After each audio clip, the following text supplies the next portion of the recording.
โจกเก่าใบแดงตื้มแต้มไปน้ำเรื่อยว่าจังได้พ่อออกแม่ออกผู้ฟังเทศตัญโยนีนี่ก่อนมามือนี่แถมสมพันธ์ก็ได้หลายแล้วละแม่มูเป็นเหรียญก็ได้แล้วใบเขียวเขียวใบแดงแดงก็ได้อยู่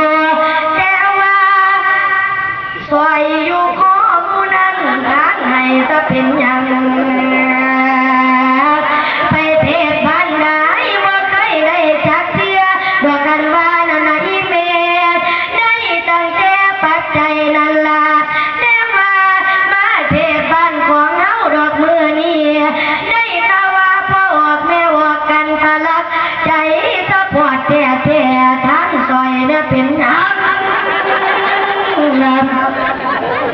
เอามาบ่เคยได้ก็ได้อยู่ดอกเทื่อหนึ่งในใหญ่ไปเทศทางหนองคายพุ่นแล้วแม่ออกกันหนึ่งเอาต่อยคอทองคำหนัก5 บาทมาทานในคอยบาทมาลงธรรมาดแล้วตัวเล่านั้นผัดไทยคือแม่ออกกันยี่บุท่านไปนะยาไทยขึ้นเด้ออยู่ในบาทพ่อเสร็จไปเนาะกันมันเอาไปซื้อกันได้ไม่ออกแต่บุญหลายๆเอาจังมาได้ตอนนี้